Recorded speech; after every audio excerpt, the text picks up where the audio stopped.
ಕಂಡುಬಂದವು. ಸೌರಮಂಡಲದಲ್ಲಿ ಸಕ್ರಿಯ ಅಗ್ನಿಪರ್ವತಗಳು ಭೂಮಿಯಲ್ಲಷ್ಟೇ ಇವೆ ಎಂದು ವಿಜ್ಞಾನಿಗಳು ನಂಬಿದರು. ಉಳಿದ ಎಲ್ಲಾ ಗ್ರಹಗಳು ಹಾಗೂ ಉಪಗ್ರಹಗಳು ಭೂಗರ್ಭಶಾಸ್ತ್ರದ ದೃಷ್ಟಿಯಿಂದ ನಿಷ್ಕ್ರಿಯವಾದವು ಎಂದು ಭಾವಿಸಿದರು. ಆದರೆ ಅಯೋ ಉಪಗ್ರಹದ ಹೆಪ್ಪುಗಟ್ಟದ ಮೇಲ್ಮೈಯಲ್ಲಿ ಅಗ್ನಿಪರ್ವತಗಳ ಬಿಸಿಯಾದ ಲಾವಾ ಹರಿಯುತ್ತಿರುವುದನ್ನು ವಾಯೇಜರ್ಗಳು ಸ್ಪಷ್ಟವಾಗಿ ಕಂಡವು. ಅಯೋದ ಲಾವಾ ಹರಿವುಗಳಲ್ಲಿ ಕೆಲವು 500 ಕಿಲೋಮೀಟರ್ಗಳಷ್ಟು ಉದ್ದದವು. ಕಪ್ಪು ಅಗ್ನಿಪರ್ವತದ ಬೂದಿಯೊಂದಿಗೆ ಬೆರೆತು ಹೊಳೆಯುತ್ತಿದ್ದುದು.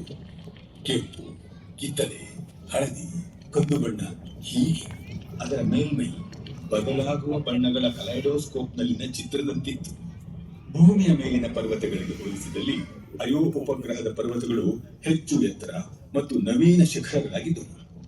ಭೂಗರ್ಭಶಾಸ್ತ್ರದ ದೃಷ್ಟಿಯಿಂದ ನೋಡಿದರೆ ಖಂಡಿತ ನಿಷ್ಕ್ರಿಯ ಜಗತ್ತಲ್ಲ. ಅದರ ಮೇಲಿನ 100 ಅಗ್ನಿಪರ್ವತಗಳು ಅದನ್ನು ಇಡೀ ಸೌರಮಂಡಲದಲ್ಲೇ ಅತ್ಯಂತ ಸಕ್ರಿಯ ಸ್ಥಳವನ್ನಾಗಿಸಿವೆ. ಗುರುಗ್ರಹದ ಮತ್ತೊಂದು ಉಪಗ್ರಹ ಯುರೋಪ.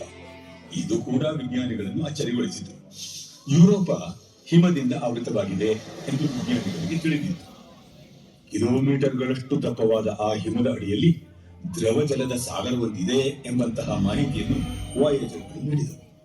ವಾಸ್ತವವಾಗಿ ಯುರೋಪಾದಲ್ಲಿ ಭೂಮಿಯಲ್ಲಿರುವ ಎಲ್ಲಾ ಸಾಗರಗಳ ನೀರನ್ನು ಸೇರಿಸಿದಷ್ಟಕ್ಕಿಂತ 2 ಅಥವಾ 3 ಪಟ್ಟು ಹೆಚ್ಚು ನೀರು ಇದೆ.